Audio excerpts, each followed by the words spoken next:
Welcome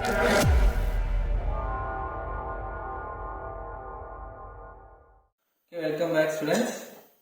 നമ്മൾ discuss ചെയ്തുകൊണ്ടിരിക്കുന്ന engineering graphics module 1 problems ആണ്. ഓക്കെ, കഴിഞ്ഞ വീഡിയോയിൽ നമ്മളൊരു പ്രോബ്ലം എടുത്തിട്ട് രണ്ട് മെത്തേഡ്, അതായത് ഫസ്റ്റ് മൊഡ്യൂളിൽ ആകെ രണ്ട് മെത്തേഡാണ്, line rotation and plain rotation method. Okay, അപ്പൊ രണ്ട് മെത്തേഡ് വെച്ചിട്ട് ഒരു പ്രോബ്ലം ചെയ്യാണ് ചെയ്തത്. ഓക്കെ, അപ്പൊ ഇപ്പോഴും നമുക്കൊരു ക്വസ്റ്റ്യൻ എടുക്കാം, രണ്ട് മെത്തേഡ്സ് വഴി ചെയ്യാം, ലൈൻ റൊട്ടേഷനും പ്ലെയിൻ റൊട്ടേഷനും. ഓക്കെ, ക്വസ്റ്റ്യൻ എന്ന് പറഞ്ഞാൽ a line P Q has its end P. Okay, നമുക്ക് മാർക്ക് ചെയ്ത് പോവാം. A line PQ has its end P 10 mm above HP and 20 mm in front of VP.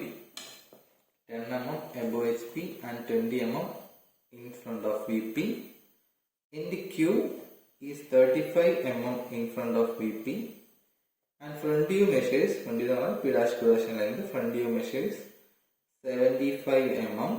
Distance between end projectors is 50 mm. Draw the projections of the line, find its true length and true relation with HP and VP. Okay, theta, phi ആണ് ചോദിച്ചിരിക്കുന്നത്. Okay, ഇതാണ് question. First നമുക്ക് line rotation method തന്നെ apply ചെയ്യാം. First നമ്മൾ P എന്നുള്ള പോയിന്റിന്റെ projections വരയ്ക്കുന്ന ഡീറ്റെയിൽസ് ഉണ്ട്. ഓക്കെ, ആ ഡേറ്റ് വെച്ച് പി എന്നുള്ള പോയിന്റ് വരയ്ക്കാം. എക്സ് ലൈൻ വരയ്ക്കാം. എക്സ് ലൈൻ വരച്ചു. 10 mm above HP, 20 mm in front of VP. That means മുകളിലേക്ക് 10 mm താഴേക്ക് 20 mm. P dash P dash P കിട്ടി. then നമുക്കറിയാം Q 35 mm in front of VP, അതായത് X ലൈന്. ഓക്കെ, അതിന് മുമ്പ് വേണം ഡിസ്റ്റൻസ് ബിറ്റ്വീൻ എൻഡ് പ്രൊജക്ടേഴ്സ് നമുക്ക് mark ചെയ്യാം. Distance between end projector 50 mm എന്ന് തന്നിട്ടുണ്ട്. എനിക്ക് എപ്പോഴും പറയാം, ഡിസ്റ്റൻസ് ബിറ്റ്വീൻ എൻഡ് പ്രൊജക്ടർ എന്ന് പറഞ്ഞാൽ ഈ ഡിസ്റ്റൻസ് ആണ്. എ ഡാഷ് എയുടെ പ്രൊജക്ടറും ബി ഡാഷ് ബിയുടെ പ്രൊജക്ടറും തമ്മിലുള്ള ഈ ഒരു ഡിസ്റ്റൻസ് ആണ് തന്നിരിക്കുന്നത്. ആ ഡിസ്റ്റൻസ് 50 mm. ഇപ്പൊ നമുക്ക് ആ ഒരു പ്രൊജക്ടർ വരച്ചു കഴിഞ്ഞാൽ ആ പോയിന്റ് ഒക്കെ എളുപ്പമായിരിക്കും കുറച്ചുകൂടെ. ഇപ്പൊ ആ ഒരു പ്രൊജക്ടർ വരയ്ക്കാം. 50 mm ആണ്. ഇപ്പൊ ഇവിടുന്ന് നേരെ 50 mm പോയിന്റ് മാർക്ക് ചെയ്യാം. അവിടെ എക്സ് ലൈന് പെർപെൻഡിക്കുലർ ആയിട്ട് ലൈൻ വരയ്ക്കാം. ഇതാണ് എൻഡ് പ്രൊജക്ടർ ഡിസ്റ്റൻസ് വരച്ചു. Then Q 35 mm in front of VP ആണ്. അതിനർത്ഥം ഇവിടെ ആയിരിക്കും Q ടോപ്പ് വ്യൂ വരിക 35 mm, അതായത് ഈ ഒരു പോയിന്റ് ഇവിടെയാണ്. അപ്പം ക്യൂവിന്റെ ടോപ്പ് വ്യൂ സ്മോൾ ക്യൂ വരിക. ഇപ്പൊ പി ക്യൂ കിട്ടി. ദെൻ ക്യൂ ഡാഷ് നമ്മൾ ഡെഫിനറ്റ്ലി ഈ ലൈനിലായിരിക്കും വരിക. ഫ്രണ്ട് വ്യൂവിന്റെ ലെങ്ത് 75 mm എന്ന് വന്നിട്ടുണ്ട്. ഓക്കെ, അപ്പം ഫ്രണ്ട് വ്യൂവിന്റെ ലെങ്ത് ഉണ്ട്. അപ്പൊ നമുക്ക് ക്യൂ ഡാഷ് ലൊക്കേറ്റ് ചെയ്യാം. 75 mm ആണ് ഫ്രണ്ട് വ്യൂവിന്റെ ലെങ്ത്. പി ഡാഷ് ഉണ്ട്. ക്യൂ ഡാഷിന്റെ ലോക്കസ് എന്ന് പറഞ്ഞാൽ ഈ ഒരു വെർട്ടിക്കൽ ലൈനാണ്. ഇപ്പൊ 75 mm കോമ്പസിൽ എടുക്കാം. ഡയറക്റ്റ്ലി നമുക്ക് ഒരു പോയിന്റ് കിട്ടും. 75 mm കോമ്പസിലെടുത്ത് ആ ഒരു വെർട്ടിക്കൽ ലൈനിലേക്ക് മാർക്ക് ചെയ്താൽ ആ പോയിന്റ് ആണ് ക്യൂ ഡാഷ്. ക്യൂ ഡാഷ് കിട്ടിക്കഴിഞ്ഞാൽ ക്യൂ ആൻഡ് ഡാഷിന്റെ ലോക്കസ് നമുക്ക് മാർക്ക് ചെയ്യാം. അതിനുമ്പോൾ P dash Q dash join ചെയ്ത് വെക്കാം. ഓക്കെ, ഇത്രയും സ്റ്റെപ്പ് ലൈൻ റൊട്ടേഷൻ ആയാലും പ്ലെയിൻ റൊട്ടേഷൻ ആയാലും സെയിം ആണ്. പി ഡാഷ് ക്യൂ ഡാഷും പി ക്യൂ ലൊക്കേറ്റ് ചെയ്യുന്നത്. ഓക്കെ, ഇനിയാണ് രണ്ട് മെത്തേഡിലും ഡിഫറൻസ് വരിക. ലൈൻ റൊട്ടേഷൻ വഴിയാകുമ്പോൾ നമുക്ക് ലോക്കസ് വരയ്ക്കേണ്ടി വരും. ഫസ്റ്റ് നമ്മൾ എന്തായാലും ലൈൻ റൊട്ടേഷൻ ആണ് നോക്കുന്നത്. അപ്പം എക്സ് ലൈന് പാരലായിട്ട് തന്നെ വരയ്ക്കണം ഈ ഒരു ലോക്കസ്. അതുപോലെ ക്യൂവിൻ്റെ അവിടെ ഒരു ലോക്കസ് മാർക്ക് ചെയ്യുക. ക്യൂവിൻ്റെ അവിടെ മാർക്ക് ചെയ്യുന്ന ലോക്കസിലായിരിക്കും Q2 വരിക. ദെൻ ഇവിടെ ആയിരിക്കും ക്യൂ ഡാഷ് വരിക. ഇത്രയും കാര്യം അറിയാമെന്ന് വിശ്വസിക്കുന്നു. ഓക്കെ, ഇനി നമുക്ക് എന്താ ചെയ്യാം? പി ഡാഷ് ക്യൂ ഡാഷ് നമ്മൾ നേരത്തെ ചെയ്തതാണ്. ഫ്രണ്ട് വ്യൂവിനെ റൊട്ടേറ്റ് ചെയ്യുന്നു. എ ഡാഷ് പാരലായി കൊണ്ടുവന്ന് B2 ഡാഷ് മാർക്ക് ചെയ്യുന്നു. അതുപോലെ ടോപ്പ് വ്യൂ ഉണ്ട്, നമ്മുടെ ടോപ്പ് വ്യൂവിനെ റൊട്ടേറ്റ് ചെയ്യുന്നു. എക്ക് പാരലായി കൊണ്ടുവന്ന് B1, ഇവിടെയാണ് Q1 മാർക്ക് ചെയ്യുന്നത്. ഓക്കെ, അപ്പൊ നമുക്ക് ആ സെയിം സ്റ്റെപ്പ് തന്നെയാണ് ഇവിടെ ചെയ്യുന്നത്. ഫ്രണ്ട് വ്യൂവിനെ എടുത്തു, റൊട്ടേറ്റ് ചെയ്തു. പി ഡാഷിന് പാരലായി കൊണ്ടുവന്ന പോയിന്റ് ആണ് Q2 ഡാഷ്. പാരലായി കൊണ്ടുവന്ന ഈ ഒരു പോയിന്റിലായിരുന്നു. And this point is Q2 dash. Then Q2 dash നേരെ താഴെയാണ് Q2 വരിക. ആൻഡ് Q2ന്റെ ലോക്കസ് നമ്മൾ ഓൾറെഡി മാർക്ക് ചെയ്തിട്ടുണ്ട്. കാരണം ക്യൂവിന് നേരെ ആയിരിക്കും Q2 വരിക. ഓക്കെ, അപ്പം Q2 കിട്ടി. ഈ Q2 ജോയിൻ ചെയ്യുമ്പോൾ നമുക്ക് ട്രൂ ലെങ്ത് കിട്ടും. ഓക്കെ, ദെൻ ഈ സെയിം സ്റ്റെപ്പ് താഴെ ടോപ്പ് വ്യൂവിൽ കൂടെ ചെയ്യാം. ടോപ്പ് വ്യൂ റൊട്ടേറ്റ് ചെയ്യാം. പിക്ക് പാരലായി കൊണ്ടുവരിക. പിക്ക് പാരലാക്കി ഈ ഒരു പോയിന്റാണ് Q1. ഇവിടെ നോക്കിയാൽ മതി. പേരൊക്കെ കറക്റ്റ് റിലേറ്റീവ്ലി വേണം മാർക്ക്. ഓക്കെ, Q1 നേരെ മുകളിലായിരിക്കും Q1 ഡാഷ് വരിക. ആൻഡ് Q1 ഡാഷിന്റെ ലോക്കസ് നമ്മൾ നേരത്തെ മാർക്ക് ചെയ്തിട്ടുണ്ടായിരുന്നു. Q ഡാഷിന് നേരെയാണ് Q1 ഡാഷ് വരിക. ഇവിടെ മാർക്ക് ചെയ്തു. ഈ ഒരു പോയിന്റാണ് Q1 ഡാഷ്. അത് ഈ പോയിന്റാണ് Q1, ഇതാണ് Q1 dash. P dash Q1 dash join ചെയ്യാം. ഓക്കെ, ഇനി നമുക്ക് ഇത്ര ചെയ്യുമ്പോൾ ആ ഒരു ക്വസ്റ്റ്യൻ കംപ്ലീറ്റ് ആവുന്നതാണ്. നമുക്ക് തീറ്റ ഫൈ ആണ് വേണ്ടത്. നമുക്ക് തീറ്റ ഫൈ ചെയ്യാൻ നോക്കാം. അതിന് മുമ്പ് ട്രൂ ലെങ്ത് ജസ്റ്റ് ഒന്ന് മെഷർ ചെയ്ത് നോക്കാം. ട്രൂ ലെങ്ത് എത്ര കിട്ടുമെന്ന് നോക്കുക. ട്രൂ ലെങ്ത് ഏകദേശം 76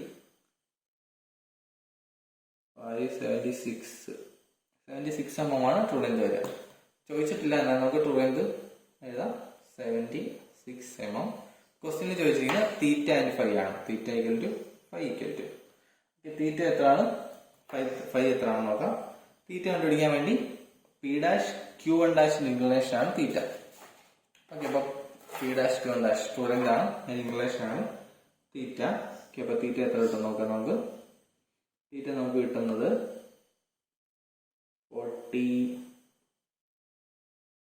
45 ഡിഗ്രിയാണ് തീറ്റ കിട്ടുന്നത്. 45 ഡിഗ്രിയാണ് തീറ്റ, അപ്രോക്സിമേറ്റ്ലി 45 ഡിഗ്രി. ആൻഡ് ഫൈ നമുക്ക് നോക്കാം.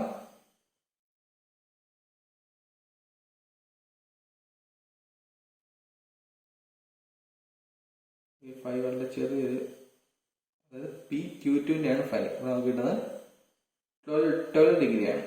PQ2 ഇൻക്ലിനേഷൻ, അതായത് ഈ ആംഗിളാണ് ഫൈ എന്ന് പറയുന്നത്. ഓക്കെ, അപ്പം ഫൈ നമുക്ക് കിട്ടുന്നത് 12 ഡിഗ്രിയാണ്. ഇനി ഈ ക്വസ്റ്റ്യൻ നമുക്ക് നേരെ ലൈൻ റൊട്ടേഷൻ മെത്തേഡ് വഴി ചെയ്യാം. ഓക്കെ, ഇതാണ് ലൈൻ റൊട്ടേഷൻ മെത്തേഡ് വഴി ചെയ്യുന്നത്. നെക്സ്റ്റ് ഈ ക്വസ്റ്റ്യൻ പ്ലെയിൻ റൊട്ടേഷൻ മെത്തേഡ് വഴി ചെയ്യാം. നമ്മൾ ഇതുവരെയുള്ള ഫിഗറിൽ ഞാൻ പറഞ്ഞത് സെയിം ആണെന്ന്, സെയിം പ്രൊസീജിയറിലാണ് ഫ്രണ്ടിയും ടോപ്പിയും ലൊക്കേറ്റ് ചെയ്തത്. നമുക്ക് പ്ലെയിൻ റൊട്ടേഷൻ ചെയ്യാം. പ്ലെയിൻ റൊട്ടേഷൻ നമ്മൾ ചെയ്തു, വാല്യൂസ് കാൽക്കുലേറ്റ് ചെയ്തായിരുന്നു. നെക്സ്റ്റ് പ്ലെയിൻ റൊട്ടേഷനിൽ നമ്മൾ ഫസ്റ്റ് സ്റ്റെപ്പ് പെർപെൻഡിക്കുലർ വരയ്ക്കാന്നുള്ളതാണ്. സ്പേസിന്റെ ഒരു ഇത് വെച്ചിട്ട് വേണം പെർപെൻഡിക്കുലർ എപ്പോഴും വരയ്ക്കാൻ.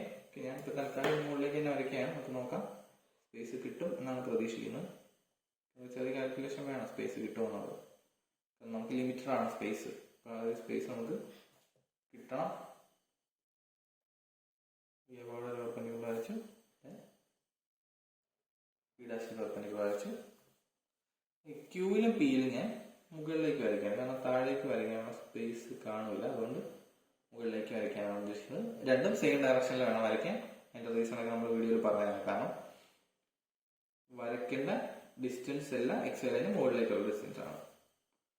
വീഡിയോ കാണുക.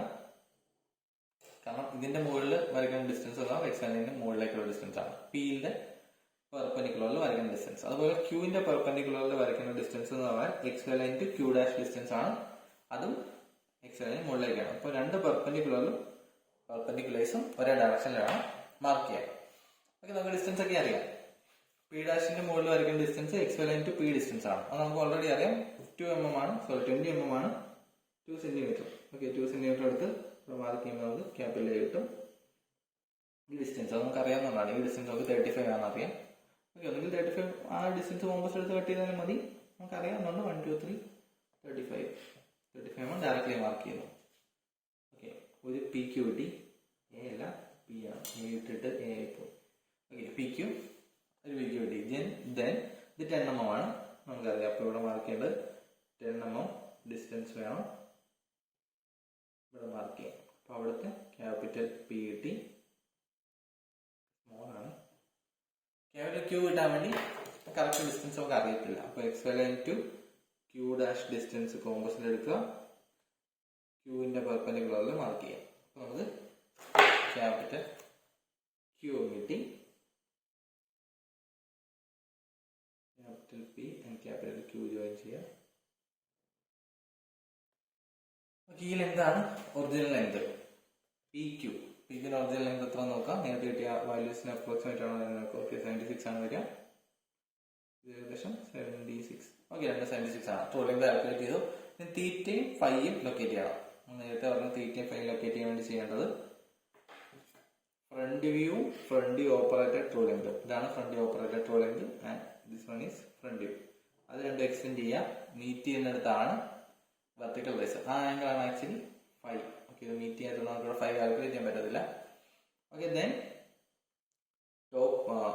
ടോപ്പ് വ്യൂ ഓപ്പറേറ്റഡ് ട്രൂ ലെങ്തും ടോപ്പ് വ്യൂ മീറ്റ് ചെയ്യുന്ന പോയിന്റ് ആണ് തീറ്റ. ഓക്കെ, നമുക്ക് കാൽക്കുലേറ്റ് ചെയ്യാൻ പറ്റും. സോറി, പോയിന്റ് ആണ് ഹൊറിസോണ്ടൽ ട്രേസ്, അവിടുത്തെ ആംഗിൾ ആണ് തീറ്റ. ഓക്കെ, തീറ്റ നമുക്ക് മെഷർ ചെയ്യാൻ പറ്റും. നമുക്ക് മെഷർ ചെയ്ത് നോക്കാം. നേരത്തെ കിട്ടിയ വാല്യൂ ആണോ കിട്ടുന്നത് നോക്കാം. ഓക്കെ, തീറ്റ നമുക്ക് VT ലൊക്കേറ്റ് ചെയ്യാൻ സ്പേസിന്റെ ഒരു പ്രശ്നം കാരണമാണ്. അതായത് കുറച്ചുകൂടെ എക്സ്റ്റെൻഡ് ചെയ്താൽ നമുക്ക് VT ലൊക്കേറ്റ് ചെയ്യാമായിരുന്നു. VT എന്തായാലും നമുക്ക് VT അല്ല 5. VT ലൊക്കേറ്റ് ചെയ്യാൻ 5 അവിടെ കിട്ടും. ഈ 5 എന്തായാലും ചെറുതായിരിക്കും. നമ്മൾ നേരത്തെ 10, 12 അറൌണ്ട് 12 അങ്ങോട്ടായിരുന്നു കിട്ടിയത്. ഓക്കെ, അപ്പം എന്തായാലും ഇവിടെ ആ ഒരു വാല്യൂ ആയിരിക്കും കിട്ടേണ്ടത്. ദെൻ തീറ്റ കിട്ടുന്നത് 46, 47 ആണ് തോന്നുന്നത് നേരത്തെ കിട്ടി. ഓക്കെ, ഇവിടെ നമുക്കൊരു 46 ആണ് തീറ്റ കിട്ടുക. അതായത് തീറ്റ എന്ന് പറഞ്ഞാൽ നമുക്ക് 46 കിട്ടി. 5 നമുക്ക് കാൽക്കുലേറ്റ് ചെയ്യാൻ പറ്റിയില്ല. ട്രൂ ലെങ്ത് നമുക്ക് ഏകദേശം 76 തന്നെയാണ് കിട്ടിയത്. ഓക്കെ, അതാണ് രണ്ട് മെത്തേഡ്. ലൈൻ റൊട്ടേഷൻ വഴി നമ്മൾ ചെയ്ത് നോക്കി, പ്ലെയിൻ റൊട്ടേഷൻ വഴി നമ്മൾ ചെയ്ത് നോക്കി. അതിൽ എളുപ്പമുള്ള മെത്തേഡ് ഏതാണെന്നുള്ളത് നിങ്ങൾ തീരുമാനിക്കും. ജസ്റ്റ് കമന്റ് ബോക്സിൽ ഒരു മെസ്സേജ് ഇട്ടേക്കാം ഏതാണ് സിമ്പിൾ മെത്തേഡ്. അതായത് ഓരോ ക്വസ്റ്റ്യൻസിനും ചില ക്വസ്റ്റ്യൻസിലൊക്കെ പ്ലെയിൻ റൊട്ടേഷൻ ആയിരിക്കും സിമ്പിൾ, ചിലതിന് പ്ലെയിൻ റൊട്ടേഷൻ വഴി വരയ്ക്കാനേ പറ്റത്തില്ല. ചില കേസിൽ പ്ലെയിൻ റൊട്ടേഷനേക്കാൾ എളുപ്പം പ്ലെയിൻ റൊട്ടേഷൻ ആയിരിക്കാം. മിക്കവാറും പ്ലെയിൻ റൊട്ടേഷൻ അപ്ലൈ ചെയ്യുന്ന കേസുകളെന്ന് പറഞ്ഞു കഴിഞ്ഞാൽ നമുക്ക് അപ്ലൈ ചെയ്യാൻ പറ്റുന്ന കേസ് അങ്ങനെ ഉറപ്പിച്ച് പറയാൻ പറ്റത്തില്ല. പിന്നെ പറയാനുള്ളത് ഡിസ്റ്റൻസ് ബിറ്റ്വീൻ എൻഡ് പ്രൊജക്ടേഴ്സ് തന്നിട്ടുള്ള കേസുകളിൽ ചിലപ്പോൾ അപ്ലൈ ചെയ്യാൻ പറ്റും. പിന്നെ vertical trace, horizontal trace given കേസുകൾ, ഇത് നമ്മൾ ഇതുവരെ പ്ലെയിൻ റൊട്ടേഷൻ വെച്ച് വരയ്ക്കുന്ന ക്വസ്റ്റ്യൻസ് മാത്രമേ ഡിസ്കസ് ചെയ്തിട്ടുള്ളൂ. HT VT ഏതെങ്കിലും തന്നിട്ടുള്ളതാണെങ്കിൽ നമ്മൾ പ്ലെയിൻ റൊട്ടേഷൻ വെച്ചാണ് വരച്ചുകൊണ്ടിരുന്നത്. പക്ഷെ ഇതും നമുക്ക് ലൈൻ റൊട്ടേഷൻ വെച്ച് വരയ്ക്കാം. ഓക്കെ, ലൈൻ റൊട്ടേഷൻ വെച്ച് വരയ്ക്കുന്നതിന്റെ ഒരു വീഡിയോ നമുക്ക് എന്തായാലും ഈ ഒരു സെക്ഷൻ ഓഫ് ക്വസ്റ്റ്യൻസ് കഴിയുമ്പോഴത്തേക്ക് നമുക്ക് ആ ഒരു ക്വസ്റ്റ്യനുകൾ ചെയ്യാം. അതായത് ട്രേസ് ഗിവൺ ആയിട്ടുള്ള ഒരു ക്വസ്റ്റ്യൻ എടുത്തിട്ട് അത് നമുക്ക് ലൈൻ റൊട്ടേഷൻ വഴി പ്ലെയിൻ റൊട്ടേഷൻ വഴി വർക്ക്ഔട്ട് ചെയ്ത് നോക്കാം. അത് ഈ കേസിലൊക്കെയാണ് പ്ലെയിൻ റൊട്ടേഷൻ ഉപയോഗിക്കാൻ പറ്റുന്നത് ജനറലി. അല്ലാതെ പറ്റും, നമുക്ക് final front view final top view ഉണ്ടെങ്കിൽ പ്ലെയിൻ റൊട്ടേഷൻ ഉപയോഗിക്കാൻ പറ്റും. Okay, distance between end projectors തരുന്ന കേസിൽ നമുക്ക് ഈസിലി കിട്ടാറുണ്ട് എല്ലാ ക്വസ്റ്റ്യൻസിലും. അതുപോലെ HT VT ഉള്ള ക്വസ്റ്റ്യൻസ് നമ്മൾ ആ ഒരു മെത്തേഡിൽ മാത്രമാണ് ഇതുവരെ ഡിസ്കസ് ചെയ്തിരിക്കുന്നത്. അത് നമുക്ക് ലൈൻ റൊട്ടേഷന്റെ മെത്തേഡിലും കൂടെ എക്സ്റ്റെൻഡ് ചെയ്ത് ഡിസ്കസ് ചെയ്യാം. കാരണം ലൈൻ റൊട്ടേഷൻ മെത്തേഡിനേക്കാൾ ഡെഫിനറ്റ്ലി എളുപ്പം പ്ലെയിൻ റൊട്ടേഷൻ തന്നെയാണ്. എന്നാലും നമുക്ക് ലൈൻ റൊട്ടേഷൻ വഴി എങ്ങനെ വരയ്ക്കാം എന്നുള്ളത് നോക്കാം. കാരണം നമ്മൾ ഓൾറെഡി ഈ മൊഡ്യൂളിലെ സ്റ്റാർട്ടിങ്ങിൽ പറഞ്ഞു ലൈൻ റൊട്ടേഷൻ മെത്തേഡ് എന്ന് പറഞ്ഞാൽ ഏത് പ്രോബ്ലവും 5 വാല്യൂസ് ഗിവൺ ഉണ്ടെങ്കിൽ ലൈനിന്റെ ഏത് പ്രൊജക്ഷൻ വരയ്ക്കാൻ പറ്റുമെന്നാണ് പറഞ്ഞത്. അപ്പൊ നമുക്ക് ഡെഫിനറ്റ്ലി എന്തായാലും നോക്കണം ഇതെങ്ങനെയായിരിക്കും എന്നറിയണമല്ലോ. അപ്പൊ നമുക്കൊരു ക്വസ്റ്റ്യൻ എടുത്തിട്ട് ട്രേസ് ഗിവൺ ആയിട്ടുള്ള ഒരു ക്വസ്റ്റ്യൻ തന്നെ എടുത്തിട്ട് അതിന്റെ ലൈൻ റൊട്ടേഷൻ വഴി പ്ലെയിൻ റൊട്ടേഷൻ വഴി ചെയ്യുന്നതിന്റെ ഒരു വീഡിയോ എന്തായാലും അപ്ലോഡ് ചെയ്യാം. ഓക്കെ, നെക്സ്റ്റ് വീഡിയോയിൽ വേറൊരു ക്വസ്റ്റ്യൻ ഇതുപോലെ 2 മെത്തേഡ് വഴി ചെയ്യാം. ഓക്കെ, ഇപ്പൊ നെക്സ്റ്റ് വീഡിയോയിൽ അതാണ് ചെയ്യാൻ ഉദ്ദേശിക്കുന്നത്. അത് കഴിഞ്ഞൊരു വീഡിയോയിൽ നമുക്ക് എന്തായാലും ഡെഫിനറ്റ്ലി ഇതും ചെയ്യാം. Okay, thank you.